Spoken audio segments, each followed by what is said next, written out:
Do you feel like the most lucky guy in the organization after they spend $150 million on defense and the number 3 pick in the draft? Yeah, I'm excited about the additions. I am.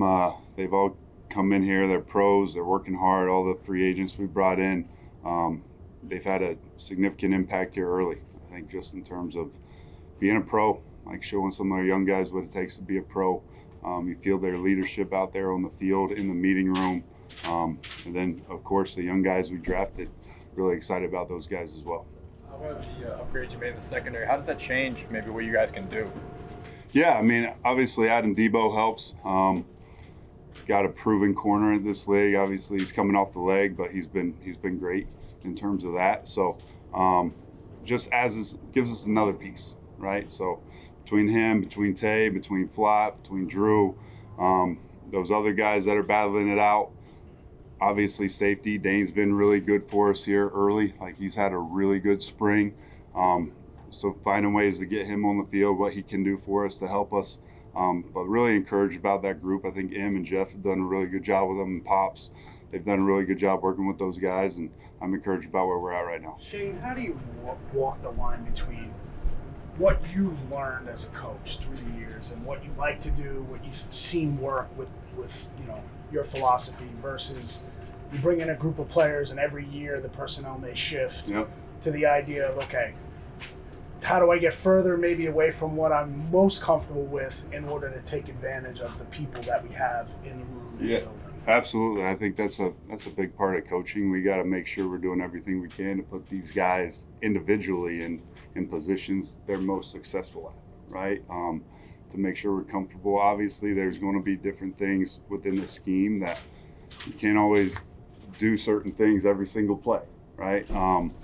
But doing our best to maximize their skill sets to what they're most comfortable at, putting them in positions to do things. I think, obviously, just learning from other coaches, whether it was Rome last year, Mike, obviously bringing Jeff in, their experience with what they've done. Always trying to evolve. Like, you never want to stay the same. If you stay the same, you're not improving. So always trying to evolve what we do from the ground level all the way up through. Shane, I don't know if, taking Abdul Carter number 3 was an incredibly difficult decision, but during the process, did they really want to know from you, okay, we take him, we have Kayvon, we have Brian Burns, how are you going to make it work with those 3 guys? Because it's not, it's not just a plug and play kind of thing. Yeah, I mean, you got 3 guys for 2 spots when you look at it from the outside in, right? So, I mean, it's a really good problem to have. You got 3 really good players, 3 really talented players, 2 of them that have done it at this league at a high level. Again, I think that's something from a staff standpoint that we're working through, trying to find a way. Ultimately, we want to get our best 11 on the field. Whatever way we got to maneuver to do that, we got to find ways to get the guys that can impact the game on the field. So there's some versatility there. Obviously, with Abdul, he did a little bit of that stuff off the ball in college early on in his career, so there's some versatility there, some versatility of what we potentially could do with Burns as well. But again, making sure in Abdul's case that we understand what it takes to be an edge player in this league and all the development that comes with that, but at the same time, making sure we find ways to get the guys that can potentially impact the game for us on the field. What stood out to you about Abdul during the recruiting process or during the draft process? Yeah, I think he's all ball. Like, you can tell he perks up when you start talking football with him. I think just his demeanor, how he carries himself, there's an edginess to him that we've seen translate out here in these few practices that we've had. But you're always looking for guys that love football, right? It's a hard job. And if you don't have the love for the game, this game chews you up and spits you out, right? And especially with the level of talent that he has and everything that comes with the expectations of where he was drafted, you better have a love of the game and be able to hopefully use that as fuel throughout your career, whether it's the good times or the bad times. So probably most encouraged about that, just from our time meeting with him, talking football, he was all in. Shane, what do you like about your defensive line? You've got a mix of veterans. You got the young kid Darius Alexander. How does that change things for you? Yeah, we got good depth, right? We got really good depth. Again, we'll see how these young guys go as we start going. It's still early. Like, this is practice number 5 for us, I think. So as we get through the spring and in the training camp, we'll kind of see where they're at and what we're going to be able to ask of them. But we added a couple free agents with Roy and Ledbetter as well, some veteran guys that have played. Obviously, we got Dex, we got Nacho, some of those other guys that have been here. So really encouraged about the group. I think there's a lot of versatility within the group, and you combine that with the outside linebackers as well. Between those two groups, there's a lot of versatility that we're exploring what we're going to be able to do and what we can ask of them. Like, that's a big part of it too, as it relates to all these guys. Like, the versatility is great, but let's make sure we don't overload them to the point where we take away their ability out there to go play as well. So, but really encouraged with D-line group. Dre does a really good job. Cox does a really good job with those guys. So hopefully we can continue to improve and get rolling. Shane, they put obviously all these resources into the defense. John Mara was critical of the defense at the end of the year. I'm sure you're aware of that. Do you feel a pressure to make this work? I wouldn't say pressure. Like, I'm driven by the guys. Like, my job is to get these guys ready to go out there to execute at the highest level, to maximize their potential and to perform and ultimately win, right? So I'm driven by that. Come to work every day for them, doing everything I can to make them improve, to help them improve, to help our team improve. That's really what fuels me. Don't really feel the pressure of it. We're working every day to improve right now, right? It's still early. There's a lot of moving parts still that we'll figure out, and we're figuring out each day how we're going to make it work. But I'm really excited about the group we got, the guys we brought in, the additions, the guys we got back, obviously. Really excited about where we're at right now. What's your early impressions of Paulson Adebo then? Great. Pro. Comes to work every day. Practices hard. Makes plays on the football. He's long. We've seen that more than a few times out here, whether it's picking a pass off, whether it's getting a PBU. Not afraid to challenge.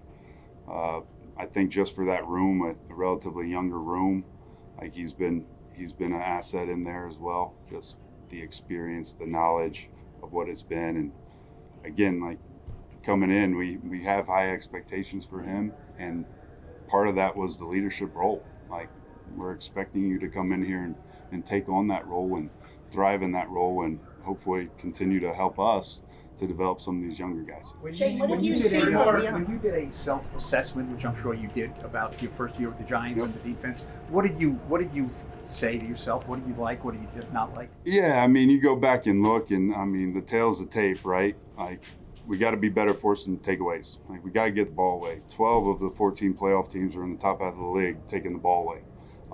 So we got to do a better job of that, making sure we don't miss opportunities to catch them when they're there, don't miss opportunities to try to attack the ball when they're there, matching the hand, whatever that might be. Like, that's a big area of focus for us right now. The run game, eliminating explosive plays. Like, there's a lot of good snaps in there in the run game, and then we had way too many explosives, and it's finding a way, and it goes back to tackling, but it goes back, I mean, it takes all 11 every snap, right? But making sure some of those runs that they might crease us, get through the line of scrimmage, let's see if we can limit those to 10 to 12 yards instead of the 40 yarders that showed up last year, right? So that was another big part of it for me. What else here? I mean, there's a lot. I think staying out of short yardage on third down. We had a lot of third and shorts. Like, you go back and look at the bulk, like if it was 2 to 10, I thought we were pretty good. Struggled in third and 11 plus, which we got to get cleaned up, and then we got to stay out of some of those third and ones, and then again continue to enhance the things we did good. Like, I felt like for the most part at times we were able to get pressure on the quarterback. We were able to do some good things there. Trying to enhance that with the guys we got now. Shane, what has Deontay Banks shown you this spring? Yeah, he's come in. He goes to work every day. Like, he's locked in meetings. He's locked in out here. I think Jeff's doing a really good job with him, spending time with him, talking to him, teaching him the game, just the approach, the professionalism, being locked into what we're asking him to do. I think you notice him asking questions, like wanting to know more, wanting to be a little bit more detailed with what we're asking him to do. So I'm encouraged about the progress he's made from when he got back here to where we're at right now. Hopefully we can continue that trajectory and throughout the rest of the spring and as we get into training camp. Is that different for him this year than it was a year ago?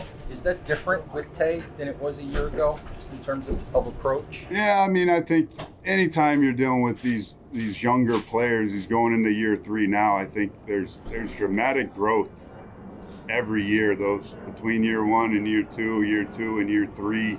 I think that always comes into play. They all kind of grow up a little bit as you're with them. I think a big part too for us this year is there's familiarity, there's relationships. Like we were going through all that stuff last year, and now like that stuff's already established, and we continue to work and build those things. But now there's a little less focus on that, where we can focus more on something else. So I think that's going to benefit all our guys, not just Tay, but all our guys. I'll let him was a real tough one. What's the story behind the turnover chest? Oh, the chest. So my son, this is his first year of T-ball, and he's on the Pirates. So the main thing is emphasizing takeaways. Like we got to get better at takeaways. So somehow got the idea, piracy, violent, attacking to steal possessions or goods, right? So you'll hear our guys say it, like I say it ad nauseum, be a damn pirate.